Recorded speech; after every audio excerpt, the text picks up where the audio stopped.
Olá, amigos. Gostaria de prestar aqui um depoimento para esclarecer a PEC dos precatórios, como é que eu penso, o que eu penso sobre ela, o que eu penso sobre todo o contexto em que ela foi apresentada e dar aqui umas explicações conforme a minha votação, que foi de fato de um lado contrário, do outro lado positivo, e queria esclarecer isso.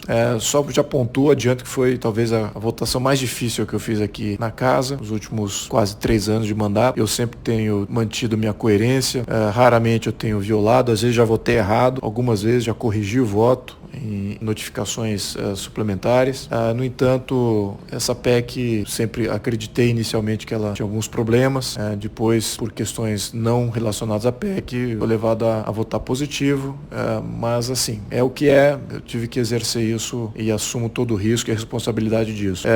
Com relação à PEC, do ponto de vista técnico, o que me levou a votar contrário a ela? E ainda, se tivesse que votar hoje em outra circunstância, uma circunstância mais isolada especificamente da questão técnica dela, eu ainda votaria contra. Mas aqui vamos aos itens aqui, ao que era positivo, o que era negativo. Porque tinha coisa positiva lá que é muito interessante ser preservado indo adiante. Bom, vamos a eles. Os pontos positivos da PEC. Tem uma contrapartida, né, entre os estados e a União. Então, e também com relação aos municípios, né? A contrapartida com os municípios especificamente, ela incentiva o equilíbrio fiscal dos regimes de previdência, né, dos municípios. Então, essa é uma exigência para que haja aí um pagamento precatório. Então, eu acho isso positivo, porque força a administração pública local a ser mais responsável. Então, isso eu diria que é um ponto positivo aqui para essa PEC. Ela também é um incentivo à privatização, porque ela possibilita a utilização de precatórios como forma de pagamento em privatização, aquisição de imóveis, dívidas da União, pagamento de outras concessões, etc. Então, isso é uma maneira de utilizar outras moedas que estão, entre aspas, travadas no balanço da União, e isso destrava uma série de possibilidades aí para que, de fato, haja uma redução do Estado em várias ineficiências que ele foi adquirindo, não só em imóveis, como em outros itens aí que fazem parte do balanço do Estado. Então, acho que isso é uma alternativa positiva, de dar essa possibilidade. A terceira coisa que é positiva é que balanceia a conta entre Estados, né, Estados membros e o governo federal. Né? Os precatórios da União com os Estados podem ser usados para pagar dívidas dos estados com a União. Então, possivelmente zerando ali alguns balanços, enfim, acho que zera aí um problema e também diminui algumas judicializações que possam existir nesse quesito de balanceamento de contas entre estados e União. O quarto item positivo é que ele trava o valor de gasto, né? Ele trava no valor 2016, e isso dá uma certa estabilidade. Então, eu vejo isso como um ponto muito positivo. Então, a PEC ela não é toda negativa, é o balanço dela que eu acho que é negativo. Agora, vamos ao lado negativo. Então o que é negativo? O parcelamento. Então, o parcelamento, você fala assim, poxa, por um lado, todo mundo faz parcelamento, né?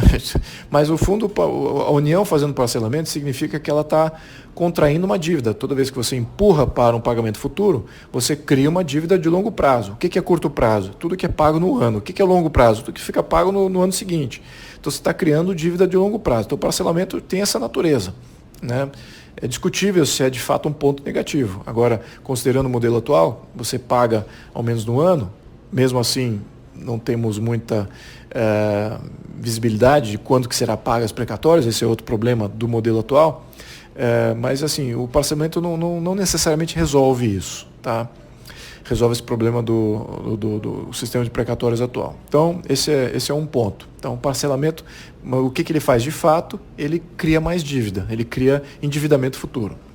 Isso é um mecanismo. Outro problema que vem junto com o parcelamento, né, que acoplado ao parcelamento fica um problema muito grande. Qual que é? É a priorização. Ou seja, essa PEC ela priorizou algumas classes. Houve algum movimento classista ali para incorporar talvez aí o PDT, votos professores, até colocaram professores ali como prioridade. Então o que acontece? Não só professores, tem outras classes ali que entram também nessa priorização. Então o que acontece? Se há todo ano priorização, o que vai ser pago de precatórios, assim, não sabemos o volume, claro, mas é possível que seja só aqueles itens priorizados. E aí os outros demais precatórios vão ser postergados a um momento futuro. Ou seja, há uma possibilidade, Claro que eu estou julgando aqui só com o possível. Os números dizem a verdade, mas e podem romper com isso que eu estou falando. No entanto, há uma possibilidade de você estar sempre pagando as prioridades e nunca estar pagando os demais precatórios. Isso vai gerar uma bola de neve monumental que pode comprometer todo o sistema, o balanço da União de uma maneira irreversível, impagável, né? Virar quase que uma outra bolha aí da Previdência. Lembrando que, se não me engano, as despesas com precatórios é a terceira maior despesa da União, né? Previdência, pessoal e depois vem precatórios. Então, você tem aí um problema que pode ser exacerbado a níveis insustentáveis. Então, quando você tem parcelamento e priorização, a coisa fica bem complicada aí do ponto de vista macroeconômico, tá? Então, gera um risco bem grande. Qual outra coisa que vem com isso, tá? Que é diretamente relacionada a isso? São dois problemas. Judicialização, ou seja, haverá mais pessoas, mais advogados ali entrando com recurso, falando, não, claro, que o meu cliente precisa passar na frente da fila, o meu cliente não pode ser parcelado, o meu cliente... Enfim, judicialização com esse modelo vai explodir, vai aumentar a judicialização. Isso é um incentivo à judicialização. Há um incentivo também ao segundo problema, né, que vem junto com isso, é a fraude. Então, sabendo que não vai ser pago, ou que há um risco maior de não ser pago, há sobreavaliações ou hiperavaliações dos precatórios. Né? Então, eles criam aqueles valores monumentais para ir descontando no processo negocial. É mais ou menos assim que o mercado de precatórios está funcionando hoje. Né? Vamos lembrar aqui o seguinte, precatório é um erro do sistema. Significa o quê? Que a gestão dos estados, municípios, federal, não é boa. Então, a gestão não sendo boa, gera um precatório, né? Você não tem caixa para pagar algum erro de gestão, ou alguma ação que você fez ali e gerou algum problema para algum contribuinte, ou um grupo, ou uma empresa, etc. Ou até mesmo entre eles, né? Os próprios estados gerou um problema para a União gerou um problema para o Estado, os municípios geraram um problema para os estados e União, enfim. Entre eles também tem precatórios. Então, isso é erro, né? Precatório é quando há erro de gestão. Então, você está crescendo aqui um mercado de erros, através de judicialização, mais fraude ainda, porque sabe que não vai ser pago. Não é um mercado voltado, como talvez o mercado de iniciativa privada, onde os preços são estabelecidos em função da demanda e oferta. Não, aqui não.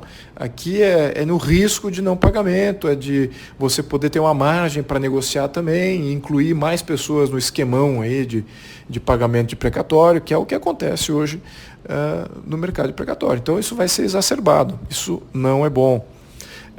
E, obviamente, então você tem grandes problemas aí que vêm com essa questão do parcelamento, da priorização, aí disso decorre a judicialização, aumento de fraude, aumento dos mercados de precatórios, o que significa que há um aumento de erros no sistema todo.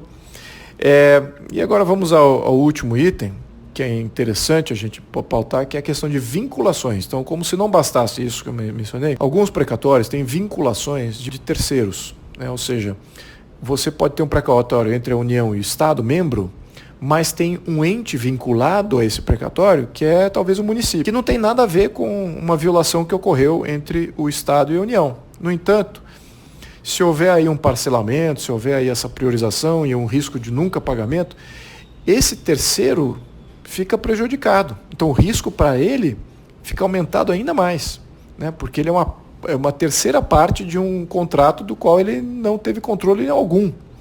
E isso aumenta ainda mais o risco de não recebimento, o mercado. Eu acho que é por aí que temos que passar o julgamento, né? E foi basicamente por esses negativos que eu julguei contra, né? Não acho que é uma boa PEC para o Brasil. No entanto, há pontos positivos a serem mantidos ali, sim, não tenha dúvida. Se houver como mitigar esses pontos negativos, eu não seria contrário. Tá? Agora, como ela se apresentou também, vamos lembrar que como ela se apresenta, há destaques, e nesses destaques você consegue tirar grandes problemas que estavam embutidos ali. Qual que era o maior deles, talvez, que foi vencido em votação? Era a regra de ouro, né? Por alguma razão, incluíram essa violação da regra de ouro na emenda constitucional. Eu, sinceramente, não sei porquê.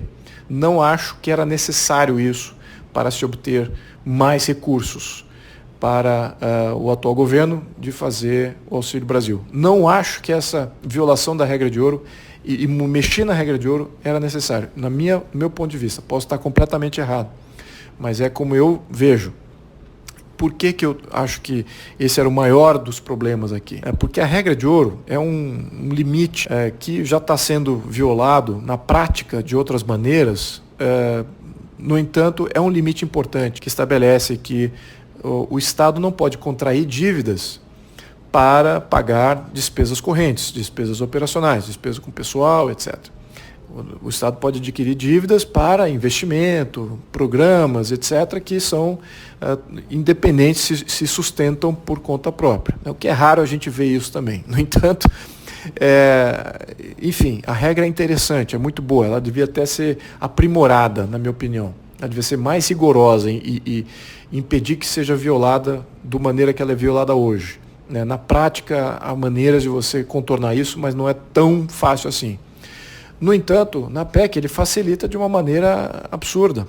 A regra de ouro fica, basicamente, não deixa de ser regra, né? Ela fica só uma intenção de ouro, né? Ela passa a ser porque ela diz que o Congresso Nacional, ou seja, as forças no conjunto ali de definição do orçamento, podem assumir que a regra de ouro vai ser violada e vão fazer aqui financiamento de toda sorte de despesa corrente, etc.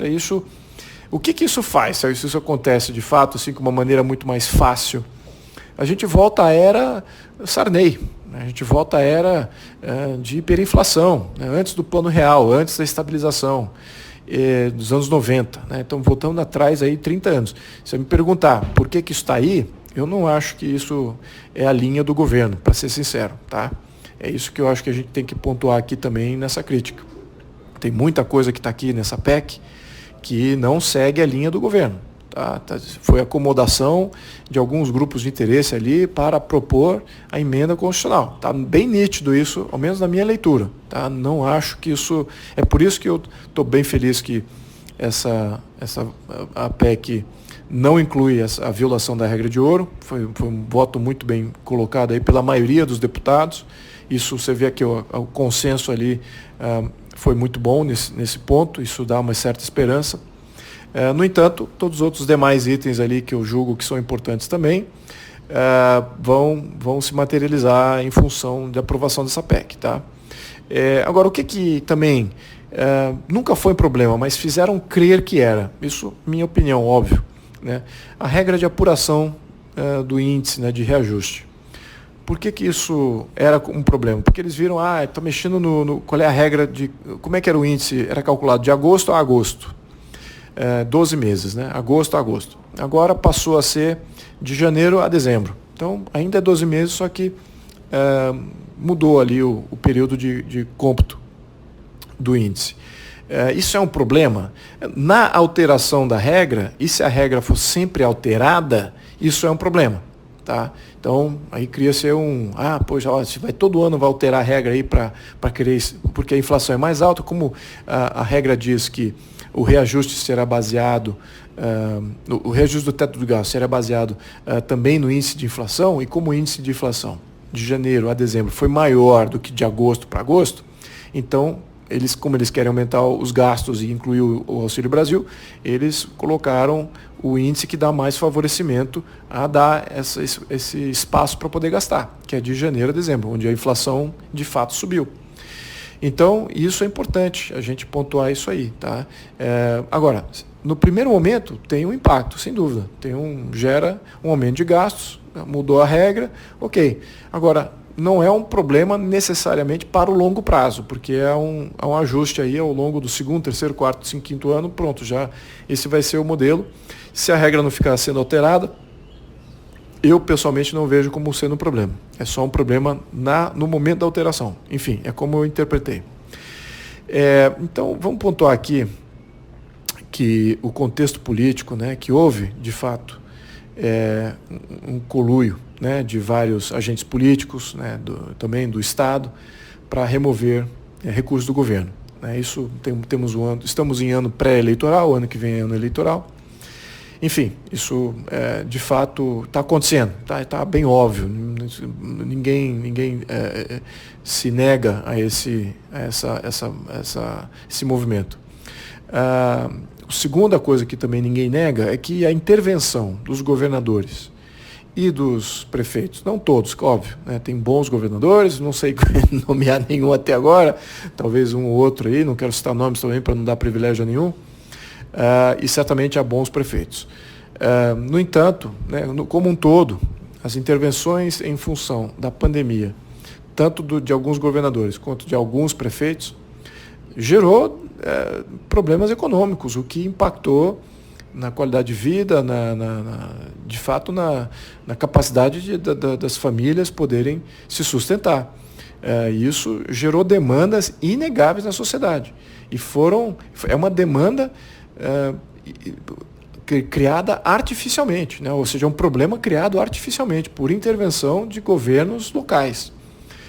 Então, isso, na minha opinião, abre uma possibilidade de uma intervenção do lado oposto, o que seria o Auxílio Brasil. Né? O Auxílio Brasil é uma intervenção? De fato. É assistencialismo? De fato. Agora, é para contrapor aqui, e é temporário, é para contrapor uma intervenção artificial do outro lado. Então, acho que a coisa se equilibra assim. Do ponto de vista ideológico, no rigor ideológico, absolutamente não. Nenhum assistencialismo. Também a primeira intervenção contrária ao fechamento e cerceamento de direitos individuais também não era justificado. Né? Ali houve uma violação, do ponto de vista ideológico, absoluta. Também o lado assistencialista do ponto de vista ideológico também não se justifica. No entanto, aqui eu estou olhando isso como sendo um balanço de duas medidas. Estou falando aqui que 2 certos, ou ao contrário, né? 2 errados vai dar um certo. É basicamente isso que eu estou falando. Mas é a minha posição. Eu acho que realmente a demanda e a situação artificial que foi criada pelos governadores, ela precisa ser sanada. Se não é por eles mesmos, então por uma intervenção federal. Essa é a minha posição. Com relação ao que é a PEC dos precatórios, é uma resposta do governo a essas duas realidades. Né? Tem conluio para remover recursos do governo, o governo fica sem poder fazer nada ano que vem, e há uma intervenção de governadores e munícipes. Né? Agora, então tem uma justificativa aqui de querer fazer alguma coisa relativo a isso. Se fosse a PEC dos precatórios seria o mecanismo, na minha opinião, eu acho que não, por isso que eu votei contra. Mencionei, estamos mexendo aqui na Constituição, a priori isso deveria ser visto como extremamente perigoso, deveria, né? Porque a gente está vendo aí violações constitucionais à torta à direita por todo mundo. Mas eu podendo ter aqui alguma influência no processo, eu acho que a gente teria que ter mais rigor, né, nesse quesito de alterar a Constituição. Não pode ser a qualquer momento assim. Se fosse pontuado, sem ser uma PEC de precatórios que mexe com precatórios, né, que foi onde foi o mecanismo usado para esvaziar os recursos do governo no ano que vem. Haveria outras medidas? Eu acho que o Congresso até seria sensível a um plano Auxílio Brasil de 12 meses, e aí fazendo todas as contemporizações, que não mexa talvez na regra de precatórios, mas que abra espaço no orçamento. Eu estou aqui jogando aqui a uma possibilidade e a minha ignorância de outras oportunidades que possam existir. Algumas coisas que eu vejo para melhorar a atual PEC seria o seguinte: não priorizar. Né? Tirar esse negócio de classista, de priorizar algumas classes em detrimento das outras. Eu acho que tem que manter a regra anterior, que é manter a regra cronológica. Eu acho que isso diminui as judicializações que vão ocorrer com esse modelo. Também estabelecer uma política com relação a esses entes vinculados, né? Se eles entram ou não na consideração do que é o valor do precatório. Eu acho que tem que ter alguma legislação mais bem pensada aí para não criar esse problema em que você faz um precatório e se acaba vinculando uma terceira parte que aí não tem nada a ver com isso. Então aí cresce todo o risco e a insegurança jurídica de todo mundo. Acho que temos que trabalhar nesse sentido aí. A terceira coisa, que é bem mais óbvia, cortar emendas, né? Emendas de relator, né? Acho que isso é importante, na minha opinião, tá? Eu acho que gera aí uma certa insegurança. Olha, vamos lembrar, em 2019 eu votei contra a questão do orçamento impositivo. Tá? Essa é uma coisa importante a gente pontuar isso, em que o orçamento impositivo passava todo o poder orçamentário para o Congresso. Eu sou contra isso. No modelo presidencialista é uma coisa que cria uma desvincula, fica uma coisa muito, um zigue-zague de cobrança. A gente cobra o governo para executar, mas não é ele que define aonde que vai executar, vai ser definido pelo Congresso. E o Congresso está com mãos limpas ali de quem que vai executar. Enfim, tem essa dinâmica aí mal construída aí desse sistema político nosso que leva a isso. Essa coisa de emenda de relator é um desses mecanismos tortos aí que fica uma certa ambiguidade. Eu acho que tem que diminuir isso, né? Tem que diminuir essa influência ali, essa arbitrariedade. Também temos que cortar o fundo eleitoral, né? O fundo eleitoral precisa cortar ou não ser aumentado, poderia tirar dali, né? Acho que tem alguns recursos ali, no mínimo algum percentual elevado que vem disso. Também cortar ou não deixar aumentar as emendas individuais, emendas de comissão, de bancada, ou ao menos direcioná-las a Auxílio Brasil. Até foi uma ideia pontuada aí, acho que se não me engano, pelo Senado ou por algum deputado, até da oposição. Então foi uma ideia interessante. Então eu acho que isso contabilizaria, né, junto ao auxílio que está dando, né? Então eu acho que essas emendas parlamentares em geral, né, elas geram muita distorção e não atendem a esse foco que é necessário agora. E aí uma sexta opção que foi ventilada aqui como ideia é de retirar os precatórios do cálculo do teto. Eu não sou muito... Não vejo isso com bons olhos, tá? Você cria aí um passivo oculto e eu acho que isso depois gera um problema de transparência monumental aí na coisa. Mas enfim, foi proposto, estou só relatando como sendo uma ideia aqui que talvez viabilizaria aí o Plano Auxílio Brasil. No entanto, essas ideias não fazem parte da emenda constitucional. Ela ainda tem, na minha opinião, mais problemas do que acertos. E eu vejo, agora, a questão de voto, eu acho que a gente teve que considerar questões políticas aqui, né? Então, o Guedes foi muito enfático aqui de que havia essa necessidade. Obviamente que ele exacerbou os pontos positivos, mas ele mencionou alguns outros itens que não dá para se mencionar em público aqui, do como é que o jogo está sendo jogado em Brasília, né? O que me extrapola aqui da análise técnica específica da PEC, né? Então eu dou confiança aí naquilo que me foi relatado, e foi por isso que eu mudei o voto no segundo turno, né? Então, do ponto de vista ideológico, eu sei que não tem algumas violações aí cabíveis, né? Ao menos coisa. Acho que também muitos aí são levados a crer que a PEC era boa por essência, o que eu já tinha definido que não era. Então isso gera um certo atrito com a percepção da população. Eu não acho que a população está melhor com o Auxílio Brasil, em função talvez desses impactos macroeconômicos, mais inflação, mais impostos futuros.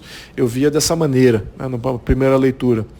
Então, numa segunda leitura, com mais dados que não são relacionados à PEC, é que eu fiz o meu voto. É isso. Então, assumo essa responsabilidade, sim. Mas eu queria que você, que está me escutando agora, entenda que estamos numa transição e a situação política do Brasil envolve, ao menos em alguns desses partícipes que queiram manter uma linha reta de conduta, esses vão ter um problema muito grande. Eu diria que eu me incluo nessa linha.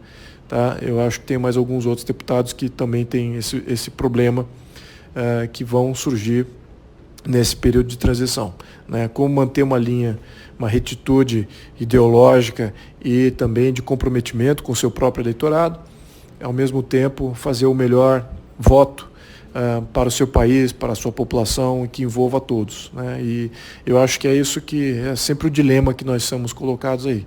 Então essa PEC foi uma dessas, foi um desses exemplos. Houve outros exemplos menores, não tão gritantes, mas esse de fato foi um desses exemplos aí. Esse aqui foi o meu voto. Meus caros podem contar comigo sempre com transparência, mesmo que eu erre, mesmo que eu mude o voto, vocês vão sempre saber, sobretudo quando se trata de itens importantes como esse. Um grande abraço a todos, Deus nos abençoe. Muito obrigado.